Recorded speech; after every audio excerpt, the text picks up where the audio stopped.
You've probably heard that learning a foreign language or traveling abroad will broaden your horizons, right? We've all heard that, but what exactly does it mean? In what ways might becoming bilingual actually affect your cognitive functioning and even your interpersonal success?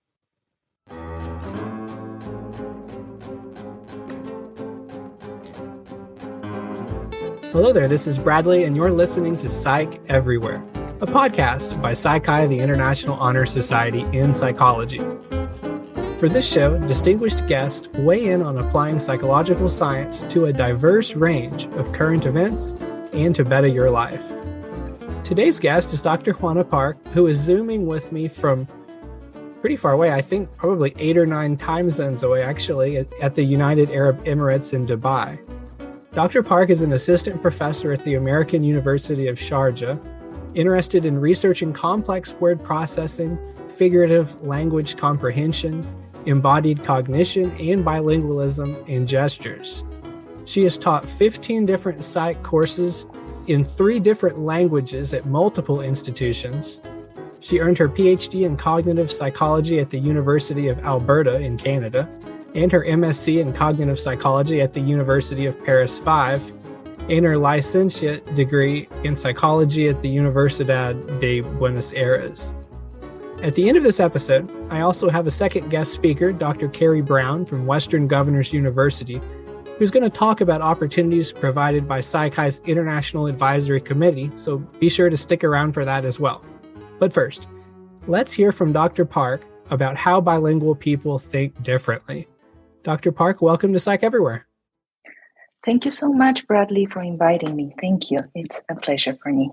Absolutely. I'm really excited about this topic because I've heard so many times, being bilingual and studying abroad and all these things, they're going to give you new perspectives, new networks and professional connections, but I never heard really a scientific approach to it about how it might actually change the way you think. Could we start with just a couple of fun icebreaker questions? Yes, absolutely. All right. Well, let's get to know you a little bit. Which languages do you speak or read or write? Okay, so I will tell you a little bit of my story. So I was born and raised in Argentina, which is a Spanish-speaking country. I was born in a family of South Korean immigrants. So we can say that until I was 2 years old, Korean was my only language. And then Spanish took over. Then in high school, I started learning French and English, and I became fluent in French when I moved to France. I was, I think, 21, 22 years old. And later on, when I moved to Canada for my PhD, we can say that I improved my English a little bit. So I can say that I can speak Korean. I cannot, unfortunately, write or read very, very fast. Spanish would be my dominant language. I have native proficiency in French, and hopefully you will find that my English is okay. Perfect so far. Wow, that's 4 languages. I didn't even really complete a second one. If you were to learn another language, which one do you think you'd be interested in? Well, I am actually trying to learn Arabic right now because, as you said, I live here close to Dubai, and just for the sake of adaptation and just feeling that I'm really immersed in this culture, I'm trying to learn Arabic. I'm really motivated. Sometimes, as a professor, it is hard to find the time, but yeah, it's really exciting. Hopefully, I will improve. Wow. I'm wondering if it's kind of like having kids. Once you've learned one second language, is it easier to learn another and another, or does that get more complicated? I can't imagine. Oh. I don't know. I couldn't tell you because I don't have kids. But it is true that sometimes having learned a language can help you learn a second one. especially if there are some similarities across languages, like the syntactical structure. It is also true that sometimes one of the languages can interfere with the other. So it can go both ways. Okay. Well, my first prepared question is this. In what ways does being bilingual affect cognitive functioning and interpersonal success? Okay, so that's a very good question. So when you ask me how being bilingual affects cognitive functioning, you were probably asking that question from a positive perspective, in the sense that when most people ask that question, they're trying to know if there are any positive cognitive effects associated with being bilingual, right? So I don't know if that's what you meant by the first question.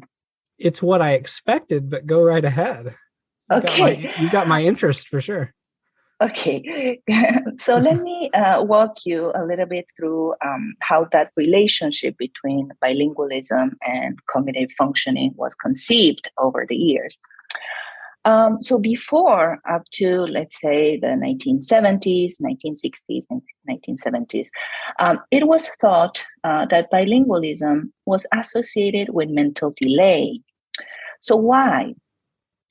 Because when researchers measured the IQ of bilingual kids and they compared it to the IQ of monolingual kids, they found that monolingual kids outperformed bilingual kids. Now, we have to consider that at the time, researchers forgot to take into account other variables like socioeconomic status or language fluency.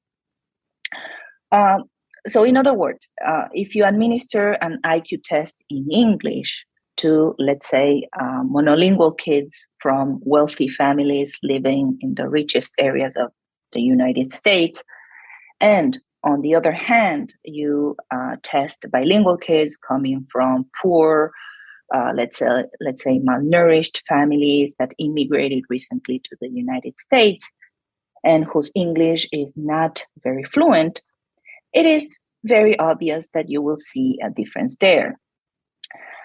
Now, if you put aside those methodological flaws that those old studies had, now we know that being bilingual is actually associated with many cognitive benefits, which is probably what your question was trying to address.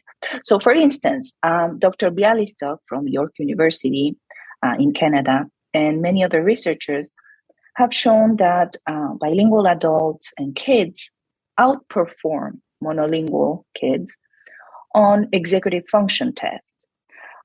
So if I had to explain what executive functions are with very simple words, I would say that it is an umbrella term that refers to those kind of higher level mental abilities that allow you to do things like planning, focusing your attention by filtering distractions, multitasking, being flexible, adapting quickly to new situations, to new instructions, and also controlling your impulses. And it's been shown that this cognitive advantage in executive functions is also maintained even through older adulthood. And now we know that bilingualism is associated with delayed onset of Alzheimer's disease. So this means that if you take two people suffering from Alzheimer's disease, one who's monolingual and the other who's bilingual, the bilingual one is more likely to have started showing symptoms 5 years later than the monolingual patient. On the other hand, we also know that bilingual kids also outperform their monolingual counterparts on some tasks that require metalinguistic abilities. Metalinguistic abilities can be defined in very simple words as your awareness of language. So, for example, if you're aware of a sentence syntactical structure, or if you are aware that in the Spanish word amiga indicates that your friend is female, you're using your metalinguistic skills. So it looks like children who are bilingual have better metalinguistic skills than monolingual kids. So now, what I know that you probably were talking about cognitive benefits, but the truth is that being bilingual does carry some disadvantages. So, for example, bilingual people experience more tip of the tongue moments. So, when you feel like you have a word at the tip of your tongue and you know its meaning, you know exactly what it sounds like, you know what you want to say, but you just cannot find a word and say it. So, yeah, bilingual people have more of these tip of the tongue situations. Bilingual people also do have a tendency to be slower than monolinguals when they have to find a word. So in some cases, when bilinguals have to find a word, let's say to name an object, they not only take longer than monolinguals, but sometimes the word that comes out is in the other language, the one that is not relevant at the moment. And even worse, in some cases, especially with fatigue or with being drunk, bilinguals can display interference between languages in the form of accidental slips of words or wrong syntactical structures from the first language that all of a sudden contaminate the second language. So to briefly answer your question, we can conclude that bilingualism comes associated with a few disadvantages, but also with a lot of cognitive advantages that outweigh them. Now, the second part of your question talked about interpersonal aspects, right? So you asked if bilingualism could lead to a better or more efficient or smoother interpersonal functioning. And that's actually a very relevant question, especially for present times, because the number of bilingual people is just increasing all over the world, and also the demand for bilingual or even multilingual workers is growing. So the answer to your question of whether or not bilingualism is associated with better interpersonal functioning, the question is yes. First of all, it's been shown that bilingual kids acquire what's called theory of mind earlier than monolingual kids. So theory of mind is just a fancy word to refer to your ability to put yourself in someone else's shoes and take their perspective, and to understand that other people may not have the same knowledge or beliefs or feelings as you do, because they have their own separate minds that are completely different from yours. So I'll give you an example. So if you ask a 2-year-old girl if she prefers cookies or broccoli, she will probably answer that she prefers cookies, right? So now imagine that we tell her a story about this little boy that loves broccoli.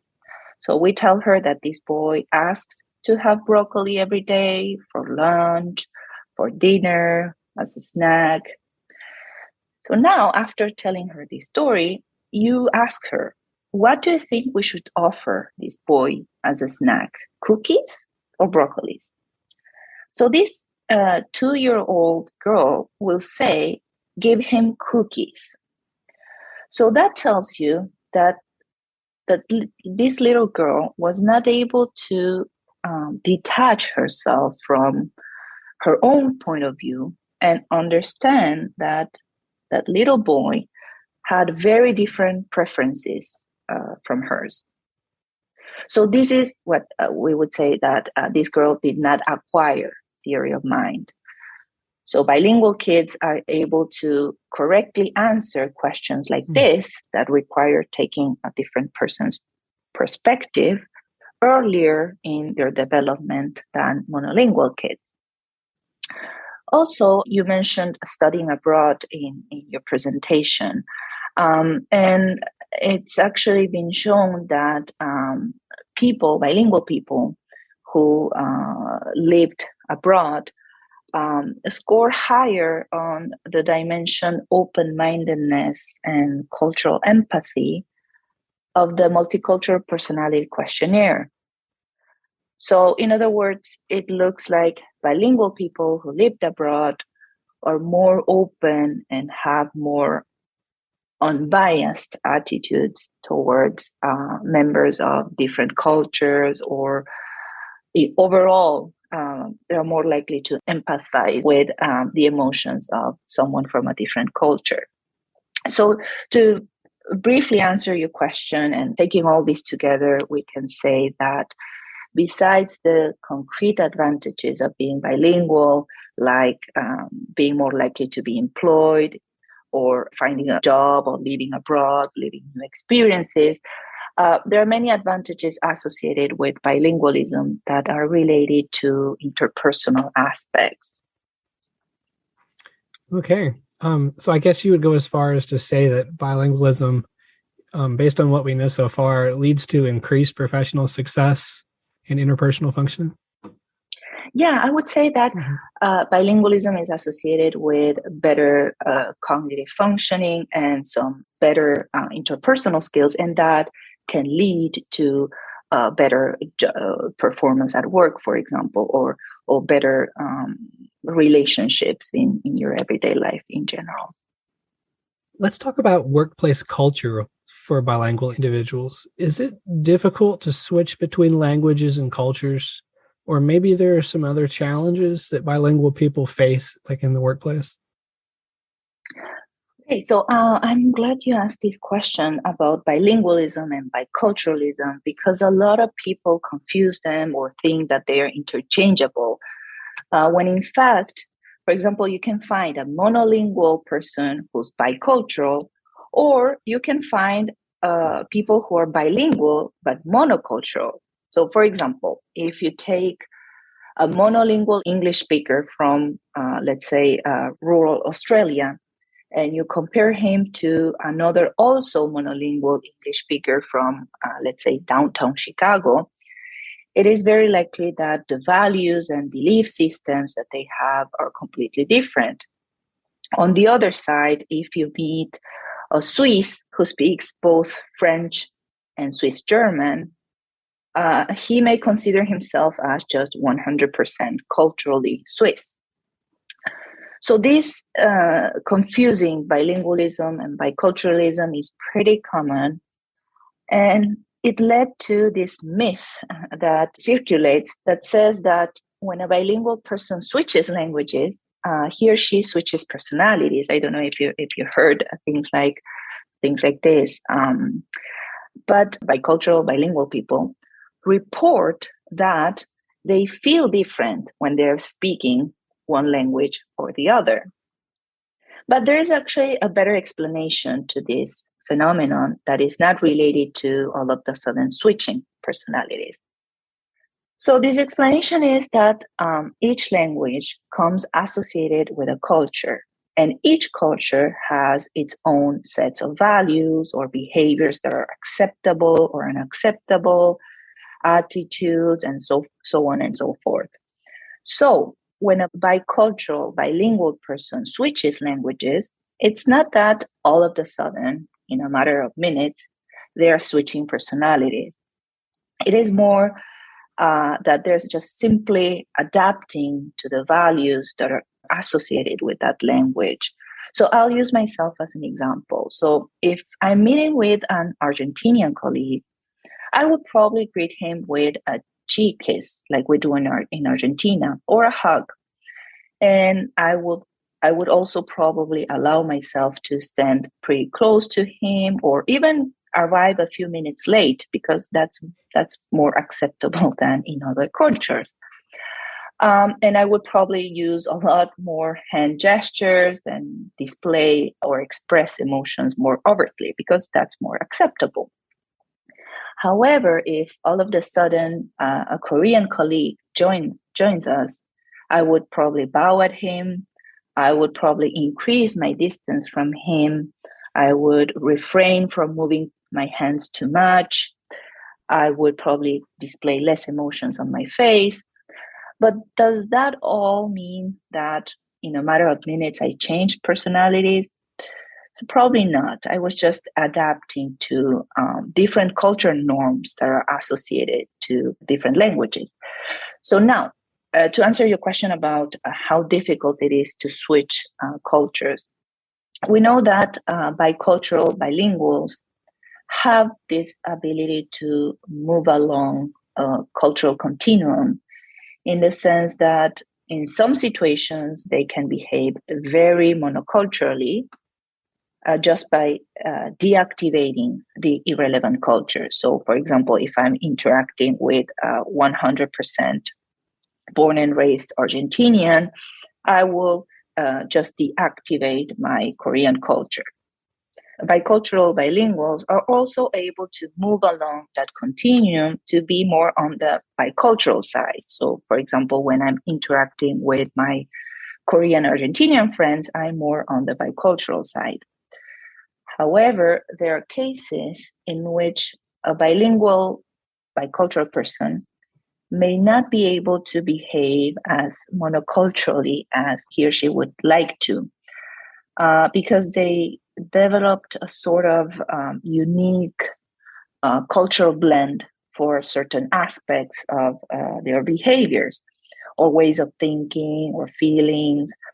So let's say that in some situations, it is not that easy for them to move on that continuum that I mentioned previously. So to go back to my example, if I'm interacting with my 100% born and raised Argentinian colleague, even if I will try hard to be on the monocultural side, there will be some aspects of the Korean culture that are blended with my Argentinian culture that I cannot control, and that will show in some of my behaviors. Now, the reality is that, unfortunately, this topic of biculturalism is among the most poorly studied areas in the field of bilingualism, despite the fact that it seems that, first of all, that there are a lot of bilingual people who are actually bicultural too, and that biculturalism can have a huge impact on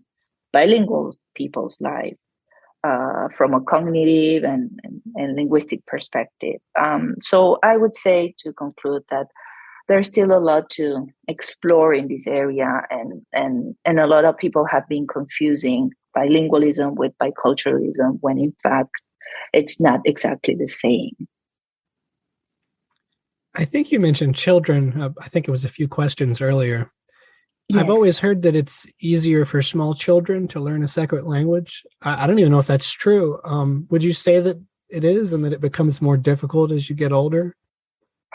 Okay, so that's a great question. So the short answer is yes.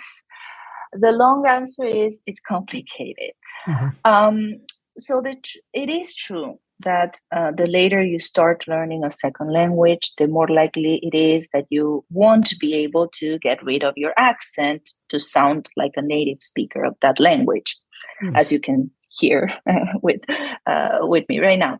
But it is also true that the later you acquire that second language, the more difficult it will be to discriminate non-native phonemes in that second language, especially phonemes that sound very similar. So again, I will use myself as an example. I still have difficulties telling apart sheep from ship, or bean and bin, or peach and pitch. And I would say sheet and the other word, because in Spanish, we don't have this long E and short E like in English.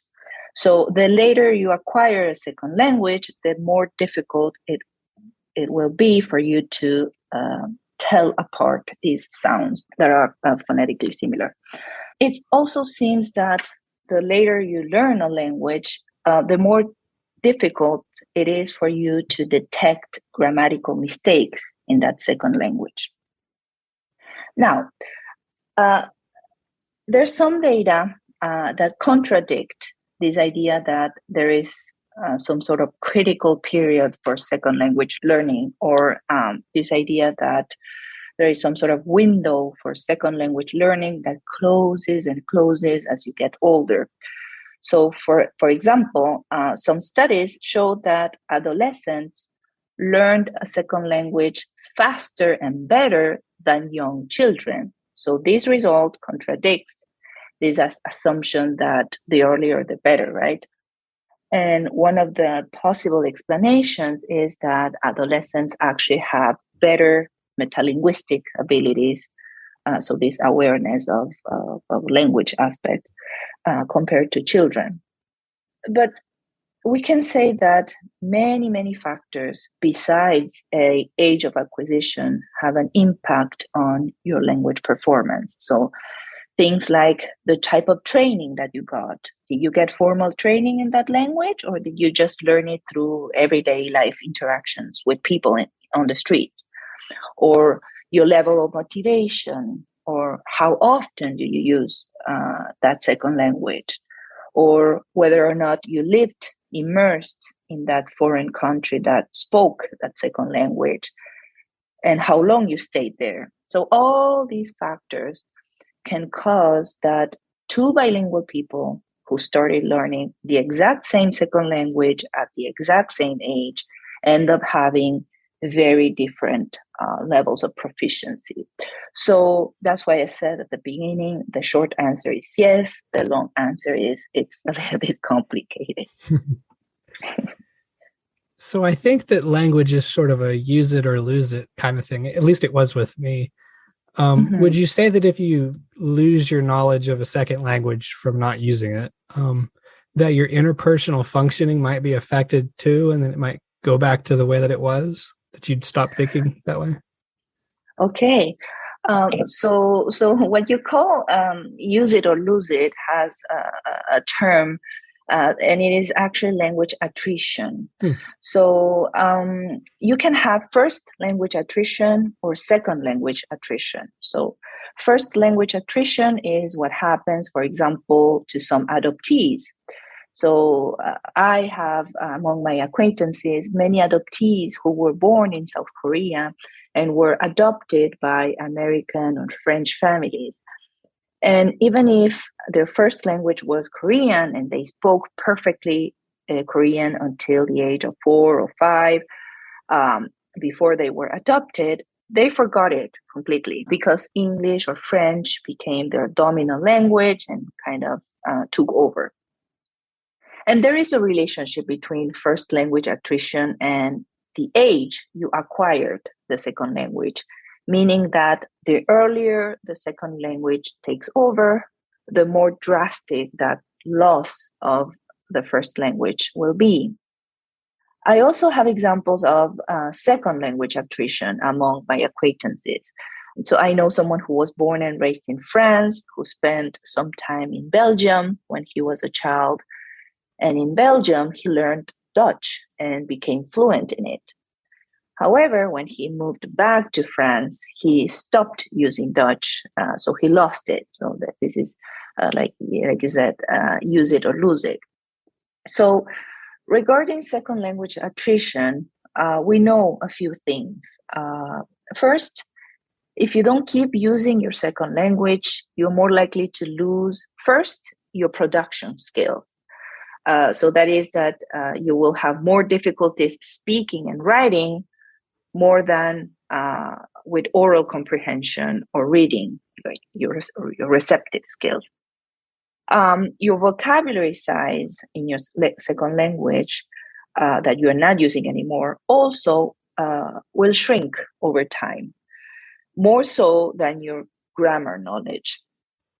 And if you don't use your second language, you will have a hard time accessing your words in that second language, and therefore you will become less fluent. So you will make a lot of pauses, you will hesitate a lot more.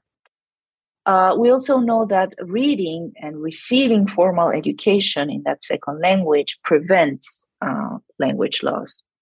And of course, motivation is a huge factor. It is involved not only during second language learning, but also during language loss too. So now, to answer your question about whether or not losing your second language can impair your interpersonal functioning, I wouldn't call it impairment, because if a bilingual person loses one of the languages and becomes monolingual, it's not like being monolingual is an impairment, right? So I would rather call it a loss of some of the benefits associated with being bilingual.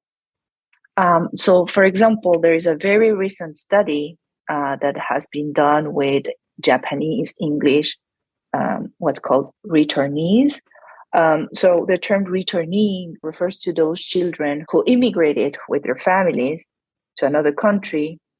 They lived there for a certain period of time and then returned to their home country and therefore to their first language. So in this study, they analyzed Japanese children whose families had immigrated to English-speaking countries, spent some time there, and returned to Japan. Well, they saw that the loss in the development of those executive functions that we mentioned before was proportionate to the amount of loss of second language exposure. So, yeah, it looks like when you lose a second language, you may also lose the cognitive benefits associated with being bilingual. And also, of course, the connection to that second culture and its norms and values if you happen to be bilingual, bicultural. Well, that is the last question that I had prepared. I just want to say, I think this is probably one of my very favorite episodes we've done. Your answers were very well organized. You had me hooked from the very first question when you asked me, now, do you mean just the positive benefits or whatever? I mean, I've been hanging on the edge. Thank you. I really appreciate you taking the time to do this with me. And I think you did wonderfully. So. No, it is a pleasure. And as you know, AUS is it's a psych. We have a lot of psych members.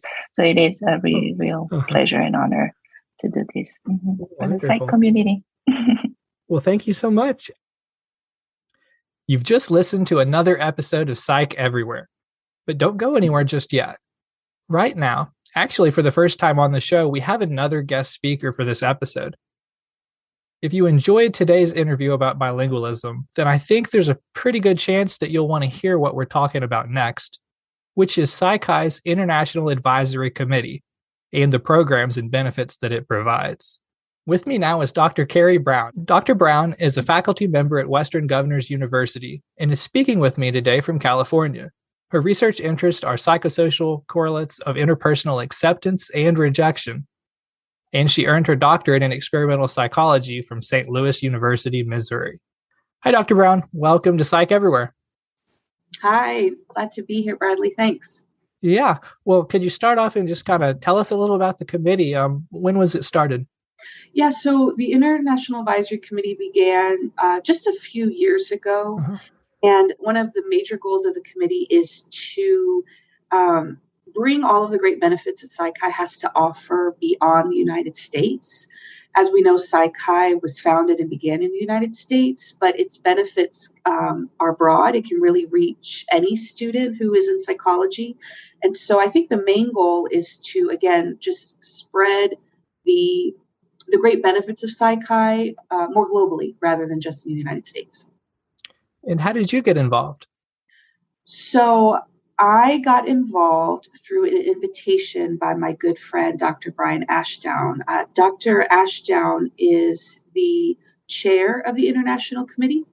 And when he started his service as chair, he contacted me and invited me to join. We were colleagues and good friends in graduate school. And so we've worked a lot together professionally on different research projects on culture-related issues and international-related issues. And so he thought I would be a good fit for the committee. And so he invited me to join, and I was happy to. I am a Psi-Chi member. I was inducted in 2001, 20 years ago. And so I remember that day I was inducted. It was a really special day. And so I've been active and involved with Psi-Chi in many different ways through the years. And so I was just happy to serve when he extended the invitation. Okay. So what are some opportunities or programs that you'd encourage people to check out? I think the biggest opportunity I'd like to talk about today, Bradley, is the International Committee's Ipals program.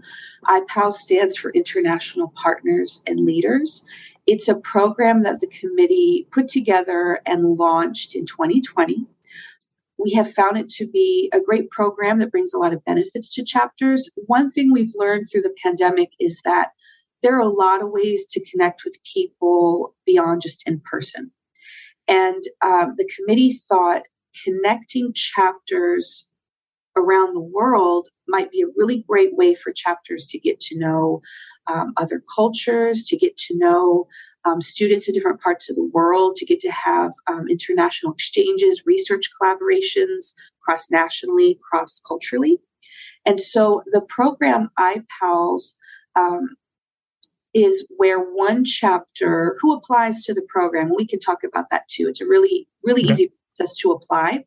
When a chapter applies to the program and expresses interest, they are matched, or we could say paired, with another chapter somewhere else within their country or somewhere else within the world, and they are paired together. And at that point, we provide those two Ipals chapters with what we call a menu. And really what that is it's just a list of ideas for what those chapters could talk about during their meetings, because these are virtual, as many things are these days, right? These are virtual meetings on whatever platform works for the two chapters, Zoom or WebEx or Skype. And so we provide this menu to say, hey, when you all meet, ideally once a month or whatever works for the two chapters, here are some ideas. Ideas include, here's some great psychology books your two chapters could read and discuss. Here are a list of Psi-Chi's opportunities that you all could look into online and then discuss what opportunities you might want to pursue. Lots of different options on the menu. We provide the menu not as a requirement, but as a, hey, here's a way to get started. And if you want some ideas for how to connect your two chapters, here's some ways you can do that. Awesome. And I believe there's some chapters already taking advantage of this program. It's still relatively new. Yeah, it's relatively new. We do have some chapter pairings already. For example, we have a university in the Washington, D.C. area paired with a university in the western part of Mexico. I believe there is a university in Guatemala paired with a university in the Midwest. So yeah, we have some really great pairings, which we are excited about. Okay. Well, I think that's all the questions I have. Do you have anything else you'd like to tell everyone about the committee?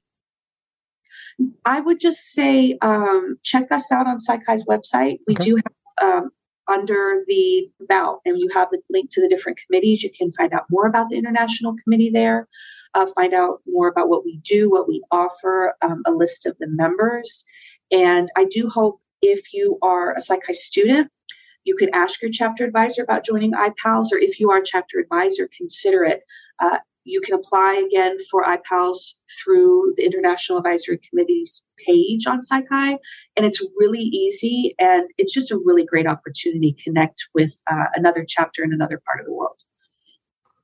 All right. So I've got that link right here before me. It is psichi.org/international_news, and that'll take you to a page where you can see the latest things that are happening for the committee.